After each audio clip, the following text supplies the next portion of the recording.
আসসালামু আলাইকুম। TR matrix চ্যানেলের পক্ষ থেকে সবাইকে স্বাগতম। আজকের আমার ভিডিওর বিষয় হচ্ছে চাকরির প্রস্তুতিমূলক গণিতের বীজগণিতের তৃতীয় পর্ব। আমরা প্রথমেই দুইটা পর্ব নিয়ে আলোচনা করেছি। সেখানে আমরা এক্স এর মান দেওয়া থাকলে 1/x এর মান অথবা x + 1/x এর মান অথবা x - 1/x এর মান কিভাবে নির্ণয় করতে হয় এটার মান দেওয়া আছে। মনে করেন এখন এটার মান এবং এটার মান, এই মানগুলো কিভাবে নির্ণয় করতে হয় সেটা আমরা শর্ট ট্রিকটা দেখিয়ে দিয়েছি। এটা গেছে প্রথম পর্বে। দ্বিতীয় পর্বে আমরা আলোচনা করেছি x + 1/x এর মান দেওয়া থাকলে তাহলে x - 1/x এর মান আমরা কিভাবে নির্ণয় করব, অথবা x - 1/x এর মান দেওয়া থাকলে আমরা x + 1/x এর মান আমরা কিভাবে নির্ণয় করব, এই বিষয়ে আমরা দ্বিতীয় পর্বে আলোচনা করেছি। যদি কেউ পর্বগুলো না দেখে থাকি তাহলে আমরা ডেসক্রিপশন বক্স থেকে অথবা আই বাটন থেকে দেখে আসব। আজকের পর্বে আমরা আলোচনা করব x + 1/x এর মান দেওয়া থাকলে অথবা x - 1/x এর মান দেওয়া থাকলে আমরা কিভাবে x² + 1/x² অথবা x² - 1/x² এর মান নির্ণয় করব, সেই জিনিসটা আজকে আমি দেখাবো। তো ভিডিওটি সবাই ধৈর্য সহকারে দেখবেন এবং আপনাদের কিছু মূল্যবান কথা বলে দিচ্ছি, সেই কথাগুলো একটু শুনেন। কথাগুলো হচ্ছে, যতই আমরা শর্ট ট্রিক শিখব ততই ভুলে যাব, কারণ শর্ট ট্রিক মূলত একটা অবৈধ পন্থা। এই অবৈধ পন্থায় আসলে বেশি দিন টিকে থাকা যায় না। তো এজন্য আমরা চাইব লিগ্যাল পদ্ধতিটাই বেশি বেশি প্র্যাকটিস করতে, যাতে আমরা এমনভাবে এটাকে আয়ত্ত করি যাতে খুব অল্প সময় লিগ্যাল পদ্ধতিতেই অ্যান্সারটা করতে পারি।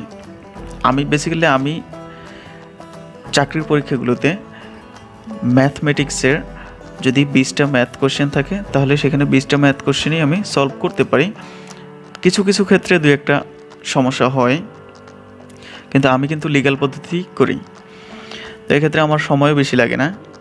তো আপনাদেরও এরকম লিগ্যাল পদ্ধতিটা প্র্যাকটিস করলে সময় বেশি লাগবে না। তারপরেও অনেকে চায় যে শর্ট ট্রিক আমরা শর্ট ট্রিক শিখবো। তো এই জন্য আমি ইউটিউবে শর্ট ট্রিকে কিছু ভিডিও তৈরি করতেছি। তো এখানে আমি শর্ট ট্রিকের পাশাপাশি কিন্তু লিগ্যাল পদ্ধতিটাও দেখিয়ে দিই। ম্যাক্সিমাম ক্ষেত্রে 2-1টা ভিডিওতে হয়তো বা দেখানো হয় না, কিন্তু শর্ট ট্রিকের পাশাপাশি লিগ্যাল পদ্ধতিটা অথবা লিগ্যাল পদ্ধতির পাশাপাশি শর্ট ট্রিকটা আমি দেখিয়ে দিই। আজকে আমি এটাই করব, শর্ট ট্রিকটা দেখিয়ে দিব, কিন্তু আগে লিগ্যাল পদ্ধতিটা করে তারপরে। তো আপনারা দেখবেন যে লিগ্যাল পদ্ধতিতে খুব একটা বেশি যে টাইম লাগে, বিশেষ করে এই সমস্ত অঙ্কের ক্ষেত্রে, সেটা কিন্তু আসলে না। আমরা বেশি কথা না বাড়িয়ে সরাসরি মূল অঙ্কে চলে যাই। তবে মূল অঙ্কে যাওয়ার আগে যদি চ্যানেলটিকে এখনও কেউ সাবস্ক্রাইব করে না থাকি তাহলে চ্যানেলটিকে সাবস্ক্রাইব করে নিন এবং বেল বাটনের অল নোটিফিকেশন চালু করে রাখি, যাতে আমি যে কোনো টিউটোরিয়াল আপলোড দেওয়ার সাথে সাথে আপনারা নোটিফিকেশন আকারে পেয়ে যান।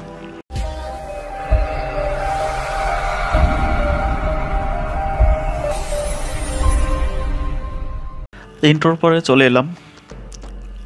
স্ক্রিনে একটা অঙ্ক আমি লিখে রাখছি, যেমন এখানে আছে x + 1/x = 3 হলে x² + 1/x² what? তো x + 1/x = 3 হলে x² + 1/x² what? এই ধরনের অঙ্কগুলো আমরা শর্ট টেকনিকেও করতে পারবো এবং লিগ্যাল পদ্ধতিতেও করতে পারবো। তো লিগ্যাল পদ্ধতিতে হচ্ছে আমাদের এটা করতে হলে a + b² - 2ab, এই সূত্রটা ব্যবহার করতে হবে, অর্থাৎ a² + b² = a + b² - 2ab, এই সূত্রটা ব্যবহার করতে হবে। সেক্ষেত্রে আমরা a হচ্ছে x আর b হচ্ছে 1/x, এটাকে বিবেচনা করলে তাহলে আমাদের এটা যদি x + 1/x এর হোল স্কোয়ার - 2x × 1/x এই আকারে আসে, এই আকারে যদি আসে তাহলে এখান থেকে x আর x কেটে দিলে x + 1/x এর মান এখানে 3 দেওয়া আছে, 3 এর স্কোয়ার লিখে দিলাম -2 লিখে দিলাম। তো 3 এর স্কোয়ার করলে হয় 9, 9 থেকে 2 বিয়োগ করলে হয় 7, তো এটা রেজাল্ট 7, সিম্পলি 7 পেয়ে যাই। এরপরে এটাকে যদি আমরা শর্ট টেকনিকে করতে চাই তাহলে শর্ট টেকনিকেও এই সেম সিস্টেমটাই চলে আসে। মূলত আমরা বিভিন্ন টিউটোরিয়াল আগেও আমি নিজেও এই বিষয়ে অনেক টিউটোরিয়াল দেখেছি ইউটিউবে। তো সেই টিউটোরিয়ালগুলোর কিছু সীমাবদ্ধতাও আছে, সেই সীমাবদ্ধতা আমি একটু পরেই বলছি, আগে এটার শর্ট ট্রিকটা একটু দেখে নিই। আমাদের এখানেও যদি প্লাস থাকে, এখানেও যদি প্লাস থাকে এবং এটা যদি স্কোয়ার হয়ে থাকে, তাহলে স্কোয়ার হলে আমাদের যেটা করণীয় সেটা হচ্ছে এই মানটার উপর একটা স্কোয়ার করে দিব। এখানে স্কোয়ার আছে তাই এই মানটার উপর একটা স্কোয়ার করে দিব, 3 এর স্কোয়ার। এরপরে যদি দুইটাই প্লাস থাকে তাহলে এখানে একটা আমরা মাইনাস ব্যবহার করব। এখানে একটা মাইনাস ব্যবহার করে এরপরে এখানে স্কোয়ার আছে এই জন্য একটা 2 বিয়োগ করে দিব, একটা 2 বিয়োগ। তাহলে 3 স্কোয়ার থেকে 2 বিয়োগ করলে হয় 7, 3 স্কোয়ার থেকে 2 বিয়োগ করলে হয় 7। এটা হচ্ছে শর্ট ট্রিক। তো বিভিন্ন টিউটোরিয়ালে, ইউটিউবের বিভিন্ন টিউটোরিয়ালে যেটা বলা হয়ে থাকে, যদি প্লাস প্লাস থাকে তাহলে একটা মাইনাস হবে, যদি প্লাস মাইনাস থাকে তাহলে একটা প্লাস হবে, যদি মাইনাস প্লাস থাকে তাহলেও একটা প্লাস হবে, যদি মাইনাস মাইনাস থাকে তাহলেও একটা প্লাস হবে। তো আমার এখানে এই যে দ্বিতীয় নাম্বারটা এবং তৃতীয় নাম্বারটা, এই দ্বিতীয় নাম্বারটা এবং তৃতীয় নাম্বারটা, আচ্ছা এই চতুর্থ নাম্বারটাও, এই তিনটা জিনিসের উপরে অনেক বিরোধিতা আছে। যেমন আমি সবগুলো অঙ্ক এই তিনটা পদ্ধতিতে আমি করতে পারি নাই, তবে এই পদ্ধতিটা সবসময় কার্যকর, এই পদ্ধতিটা সবসময় কার্যকর। অর্থাৎ এখানে যদি দুইটাই প্লাস থাকে তাহলে হচ্ছে এই পদ্ধতিতে করলে, শর্ট ট্রিকে করলে তাহলে অঙ্ক মিলে যাবে, সব সময় প্রতি ক্ষেত্রেই মিলে যাবে। কিন্তু এই পদ্ধতিটার ক্ষেত্রে আমি বলি স্কোয়ারের ক্ষেত্রে মেলানো কখনোই সম্ভব না, কিউবের ক্ষেত্রেও মেলানো সম্ভব না। এই পদ্ধতিটা আসলে সম্পূর্ণ একটা ভুয়া পদ্ধতি, স্কোয়ার কিউব দুইটার কোনোটার ক্ষেত্রেই সম্ভব না। এই পদ্ধতিটা হচ্ছে শুধুমাত্র স্কোয়ারের ক্ষেত্রে সম্ভব কিন্তু কিউবের ক্ষেত্রে সম্ভব না, স্কোয়ারের ক্ষেত্রে সম্ভব শুধুমাত্র কিন্তু কিউবের ক্ষেত্রে সম্ভব না। আর এই পদ্ধতিটা কিউবের ক্ষেত্রে সম্ভব কিন্তু স্কোয়ারের ক্ষেত্রে সম্ভব না, কিউবের ক্ষেত্রে সম্ভব কিন্তু স্কোয়ারের ক্ষেত্রে সম্ভব না। তাহলে দেখেন প্রত্যেকটারই একটা সীমাবদ্ধতা আছে। এটা হচ্ছে দুইটার ক্ষেত্রেই সম্ভব, এটা হচ্ছে স্কোয়ারের ক্ষেত্রে, কিউবের ক্ষেত্রে দুইটার কোনোটার ক্ষেত্রে সম্ভব না, স্কোয়ার কিউব দুইটার কোনোটার ক্ষেত্রে সম্ভব না প্লাস মাইনাস থাকলে। আর এটা হচ্ছে স্কোয়ারের ক্ষেত্রে সম্ভব কিন্তু কিউবের ক্ষেত্রে সম্ভব না। এই সাইডে আমি কিউব বলছি আর এই সাইডে স্কোয়ার দিই। আচ্ছা এই সাইডে কিউব, এই সাইডে স্কোয়ার। তাহলে এই টিকগুলো আমরা একটু লক্ষ্য করি। এটা হচ্ছে কিউবের ক্ষেত্রেও সম্ভব, স্কোয়ারের ক্ষেত্রেও সম্ভব। এটা হচ্ছে কিউবের ক্ষেত্রে সম্ভব না, স্কোয়ারের ক্ষেত্রেও সম্ভব না। এটা হচ্ছে কিউবের ক্ষেত্রে সম্ভব না, স্কোয়ারের ক্ষেত্রে সম্ভব। এটা হচ্ছে কিউবের ক্ষেত্রে সম্ভব, স্কোয়ারের ক্ষেত্রে সম্ভব না। সো এই পদ্ধতিগুলো আমরা আসলে বয়কট করব। আমরা এই পদ্ধতিতে এই বীজগণিতের অঙ্ক করব না। আমরা সব কিছু এত সহজেই খেতে চাইলে আসলে চাকরি এত সহজ না। আসলে সব কিছুই যদি এত শর্টের মধ্যে করতে চাই তাহলে আসলে চাকরিও শর্টের মধ্যেই চলে আসবে, তখন কিন্তু আমরা আসলে ভালো কোনো চাকরি আশা করতে পারি না। তো এজন্য আমরা এই সমস্ত অন্তত বীজগণিতের এই চ্যাপ্টারটা আমরা এত শর্টকাট শিখতে যাই না। এখন এটা কোনটা সম্ভব কোনটা সম্ভব না এইটা মনে রাখতে রাখতে আপনাদের আসলে পুরো সূত্রগুলোই মুখস্থ হয়ে যাবে। এজন্য এই সমস্ত পদ্ধতি আসলে অ্যাপ্লাই করব না আমরা।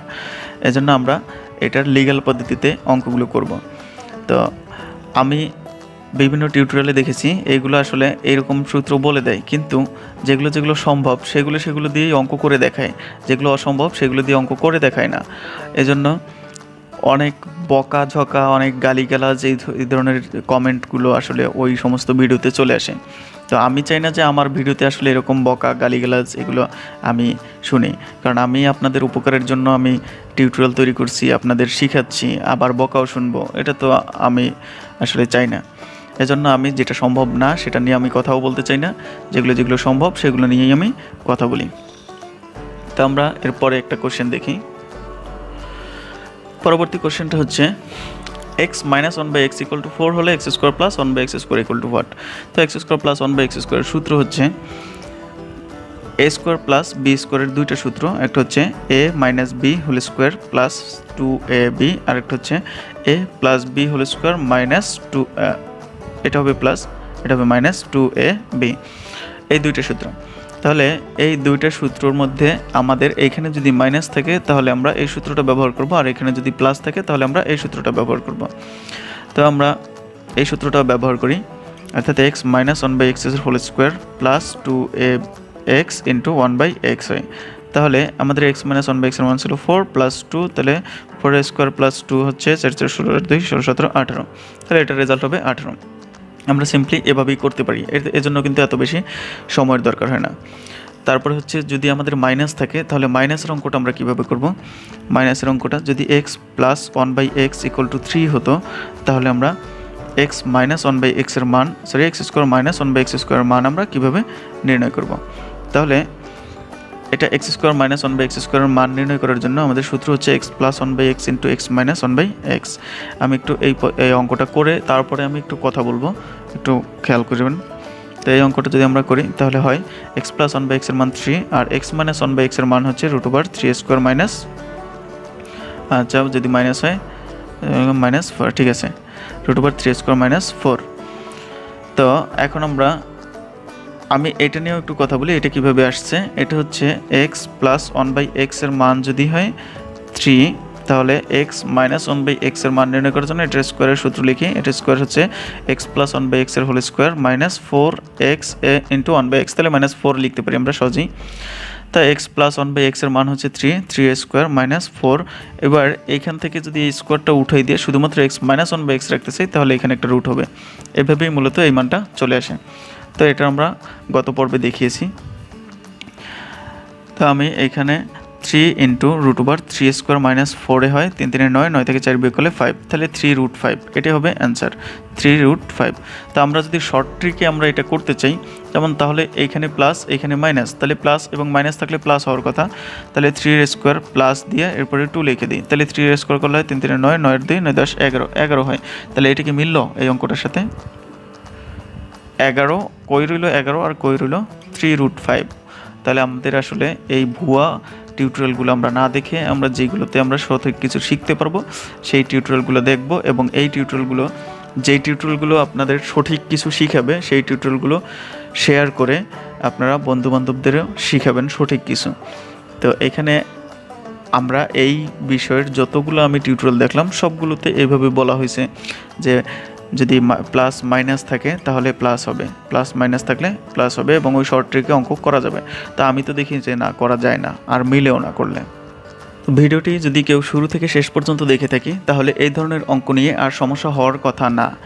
যদি এই ধরনের অঙ্ক নিয়ে আরও কোনো সমস্যা থাকে তাহলে আমার ফেসবুক গ্রুপ আছে সেখানে, অথবা কমেন্ট বক্সে কমেন্ট করে জানাবেন। তো কমেন্ট বক্সে কমেন্ট করলে আমি আশা করি আপনাদের সমস্যাগুলো সমাধান করে দেওয়ার চেষ্টা করব খুব অল্প সময়ের মধ্যেই, যদি আমার দ্বারা সম্ভব হয়। আর আমিও তো মানুষ, আমি ফেরেশতা না যে আমি সব অঙ্ক পারি, এরকমও না।